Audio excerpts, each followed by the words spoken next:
Dalam kehidupan sehari-hari, kita sering menilai orang lain, menilai keadaan, bahkan menilai diri sendiri. Namun, jarang sekali kita benar-benar memahami apa yang kita nilai. Hari ini, melalui sabda Sang Buddha yang sederhana namun sangat tajam, kita akan merenungkan satu pertanyaan mendasar. Manusia seperti apakah diri kita ini? Sang Buddha bersabda bahwa di dunia ini terdapat 4 jenis orang. 1. Orang yang tercela. 2. Orang yang paling tercela. 3. Orang yang sedikit tercela. 4. Orang yang tanpa cela. 4 kategori ini bukan untuk menghakimi, melainkan untuk bercermin. Jejak terang bukanlah tentang menunjuk kesalahan orang lain, melainkan tentang keberanian melihat diri sendiri dengan jujur. Memahami makna tercela. Sahabat jejak terang, ketika kita mendengar kata tercela, seringkali pikiran kita langsung tertuju pada orang lain. Orang yang berbuat jahat, orang yang menyakiti, orang yang kita anggap bermasalah. Namun, dalam ajaran Sang Buddha, tercela bukanlah label sosial. Ia bukan soal status, jabatan, atau penampilan luar.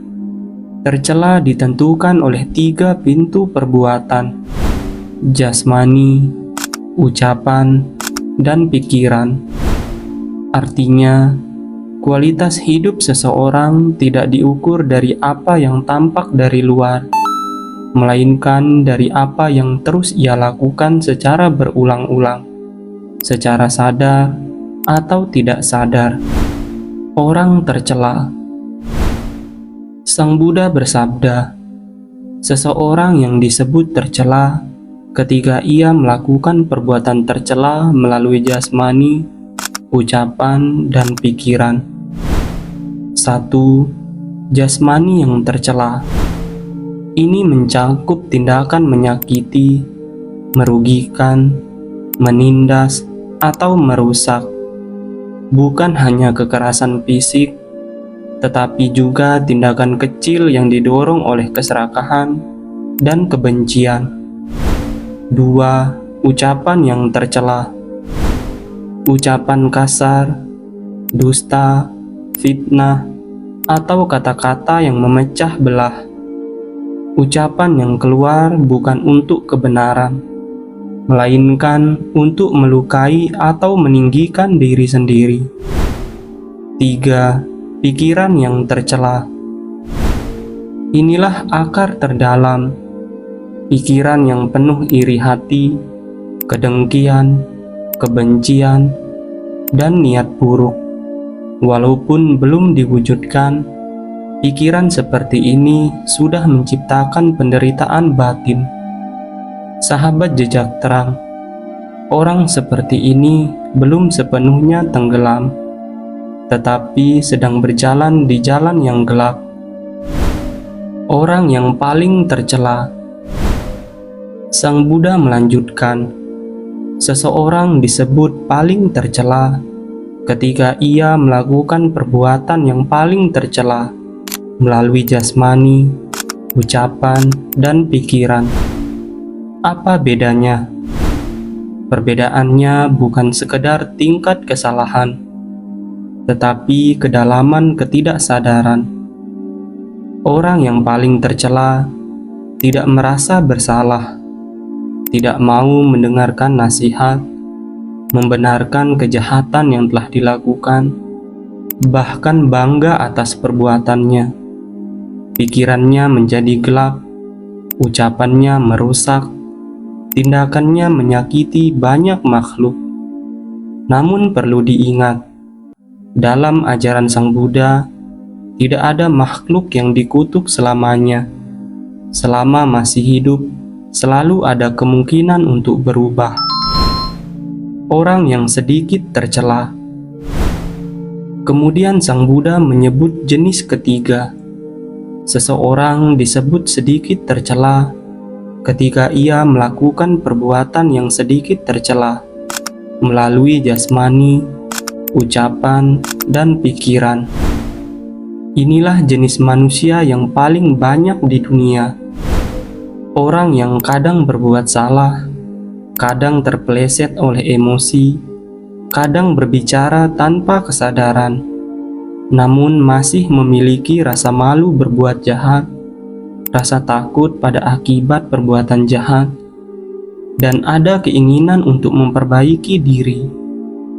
Ia mungkin jatuh, tetapi tidak betah berada dalam kejatuhan, dan disinilah harapan berada. Orang yang tanpa cela. Kemudian Sang Buddha menyebut jenis keempat. Seseorang disebut tanpa cela ketika ia melakukan perbuatan tanpa cela melalui jasmani, ucapan, dan pikiran. Tanpa cela bukan berarti sempurna secara duniawi, bukan berarti tidak pernah salah sama sekali. Tanpa cela berarti jasmaninya dijaga dengan sila, ucapannya dijaga dengan kebijaksanaan, pikirannya dilatih dengan kesadaran. Orang seperti ini tidak hidup untuk menyakiti, melainkan untuk mengurangi penderitaan. Ia tidak sibuk mencari kesalahan orang lain, karena ia sibuk membersihkan batinnya sendiri.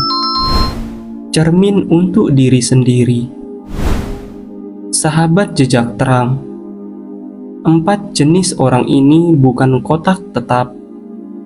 Hari ini kita bisa berada di satu kategori, besok bisa berpindah.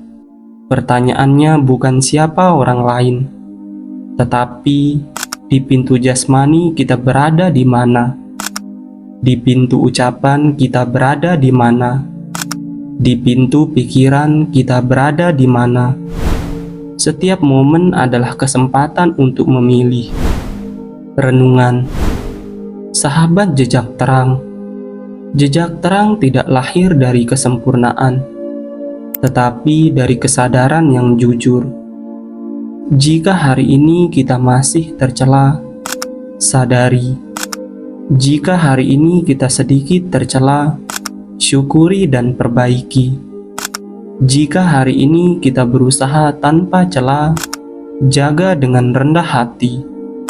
Semoga kita semua perlahan berpindah dari kegelapan menuju terang, dari ketidaksadaran menuju kebijaksanaan, dari cela menuju kemurnian batin.